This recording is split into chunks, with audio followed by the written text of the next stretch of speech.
तो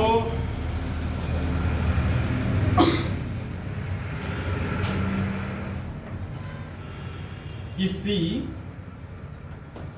बिंदु से निकली हुई प्रकाश किरणें परावर्तन के बाद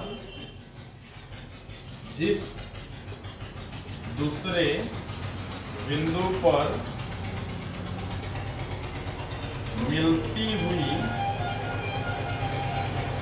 प्रतीत होती है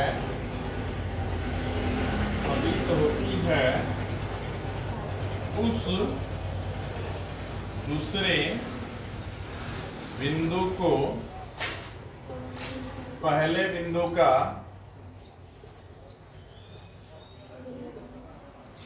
आभासी या काल्पनिक प्रतिबिंब कहते हैं। ठीक है, अब इसके गुण भी हो जाए। आभासी प्रतिबिंब के गुण। अब देखिए, सेम हम लोग जो गुण लिखते हैं उससे मिलता जुलता गुण लिखेंगे। तो पहला उसका गुण क्या लिखे थे कि उसमें लिखे थे वास्तविक में कि एक ही बिंदु पर मिलती है। ठीक है, आभासी में क्या होगा कि प्रकाश किरणें परावर्तन के बाद दूसरे बिंदु पर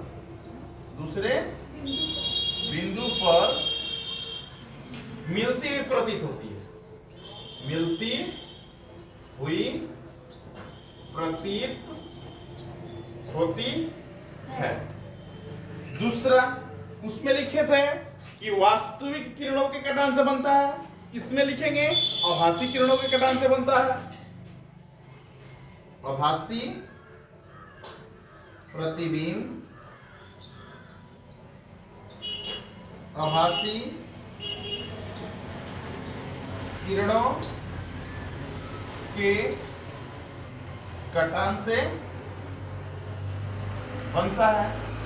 उसका 3 नंबर पॉइंट था कि इसे पर्दे पर उतारा जा सकता है। इसमें होगा कि इसे पर्दे पर नहीं उतारा जा सकता है।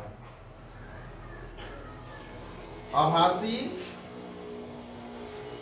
प्रतिबिंब को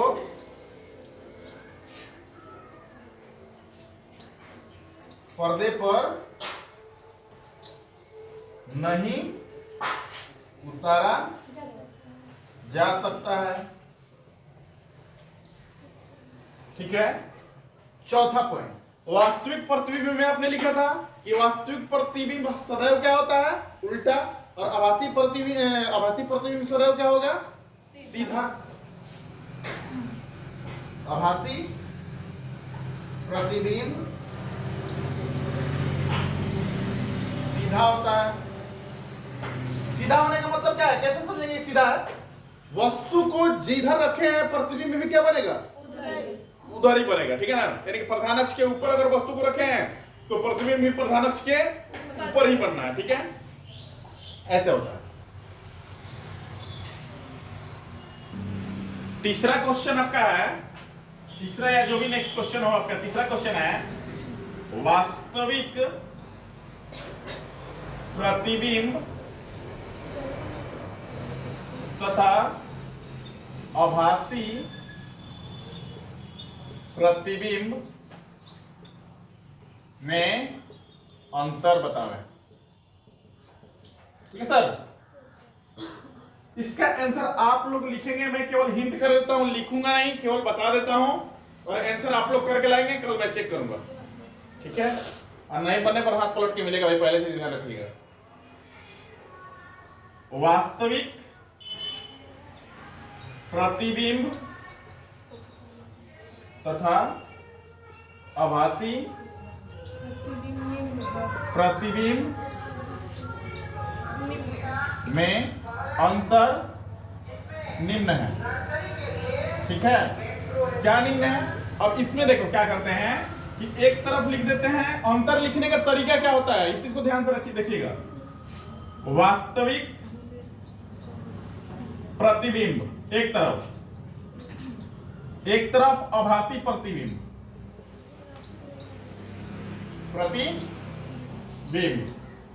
अब बीच में एक लाठी, मतलब दोनों को अलग अलग कर दिया। ठीक है, पहला पॉइंट कि वास्तविक प्रतिबिंब वास्तविक किरणों के कटान से बनती है। ठीक है, तो इसका भी पहला पॉइंट, आभासी प्रतिबिंब आभासी किरणों के कटान से बनती है। कोई दिक्कत? फिर इसमें हम आ जाते हैं दूसरा पॉइंट, और ध्यान रखेंगे कि अगर वास्तविक प्रतिबिंब में एक लाइन में खत्म हो जाता है, ठीक है, जो भी उसका हम नोट्स लिख रहे हैं एक नंबर पे खत्म हो जाता है। आभासी में जब जा रहे हैं तो आभासी वाला क्या हो रहा है, 2 लाइन में खत्म हो रहा है। ठीक है, तो जब आप वास्तविक का दूसरा नोट्स लिखेंगे तो क्या करेंगे, उसके एक स्पेस आप छोड़ेंगे। एक स्पेस का मतलब समझता है ना, क्या एक लाइन उसका छोड़ करके तब दूसरे लाइन से, ताकि दोनों का जब नोट्स आप लिखें तो दोनों का एक लाइन में, वास्तविक का भी नोट्स दूसरा एक लाइन में हो और इसका भी नोट्स क्या हो, एक ही लाइन में, सीधा एक सीधी रेखा में जाकर क्या हो जाए, मिल जाए। नहीं तो क्या हो कि इसमें जहां छोड़े लाइन वहीं से लिखना शुरू कर देंगे और उसका लिखेंगे तो पता चलेगा उसका लंबा हो गया, इसका क्या हो गया, कम हो गया। तो जब इस तरह से देखेंगे तो कॉपी देखने में क्या लगता है, भद्दा लगता है, अच्छा नहीं लगता है। जब हम आपको नोट से लिखवा रहे हैं तो देखिए सारा मेरा एक लाइन से जा रहा है कि नहीं जा रहा है, ठीक है। और वहीं करते कि एक को थोड़ा सा आगे बढ़ा देते, दूसरे को थोड़ा पीछे कर देते, तीसरे को और निकाल देते, चौथे को और पीछे खींच देते, तो देखने में अच्छा नहीं लगता है। इसलिए क्या है कि एक लिखावट जो होनी चाहिए आपकी, एक सीधे में होनी चाहिए। इस तरीका पहले आपको पता होना चाहिए।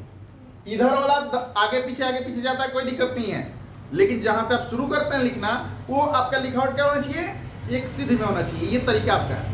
तो इसका दूसरा नोट्स क्या होना चाहिए भाई, वास्तविक में कि किसी बिंदु से निकलने वाली प्रकाश किरणें परावर्तन के बाद एक ही बिंदु पर क्या होती है, मिलती है। तो उस मिलने वाले बिंदु को, मतलब दूसरे बिंदु को, पहले बिंदु का क्या कहेंगे, वास्तविक प्रतिबिंब। अब इसका दूसरा, मान लीजिए हम दूसरा यहाँ किए हैं तो इसका दूसरा लिखेंगे यहाँ। तो इसका दूसरा क्या हो जाएगा कि किसी प्रकाशीय स्रोत से या किसी बिंदु से निकलने वाली प्रकाश किरणें परावर्तन के बाद किसी दूसरे बिंदु पर मिलती हुई प्रतीत होती है। तो उस जिस बिंदु पर मिलती हुई प्रतीत होती है, उस दूसरे बिंदु को हम लोग पहले बिंदु का आभासी प्रतिबिंब बोलेंगे। इसका तीसरा आप लोगों ने क्या लिखा था, इसका तीसरा लिखा था कि वास्तविक प्रतिबिंब को क्या किया जा सकता है, पर्दे पर उतारा जा सकता है। तो इसका उल्टा हो जाएगा आभासी में कि आभासी किरण, आभासी प्रतिबिंब को पर्दे पर नहीं उतारा जा सकता है। इसका चौथा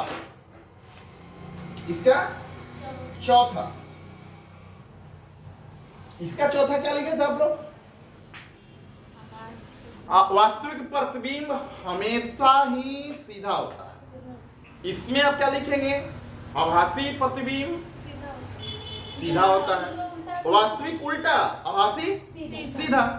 फिर से एक बार, वास्तविक प्रतिबिंब वास्तविक किरणों के कटान से बनता है, आभासी प्रतिबिंब आभासी किरणों के कटान से बनता है। वास्तविक प्रतिबिंब प्रकाश किरणों के परावर्तन के बाद प्रकाश किरणों के एक जगह मिलने से बनता है। आभासी प्रतिबिंब परावर्तन के बाद प्रकाश किरणों का एक बिंदु पर मिलते हुए प्रतीत होने से बनता है। तीसरा पॉइंट इसका, वास्तविक प्रतिबिंब को पर्दे पर उतारा जा सकता है, आभासी प्रतिबिंब को पर्दे पर नहीं उतारा जा सकता है।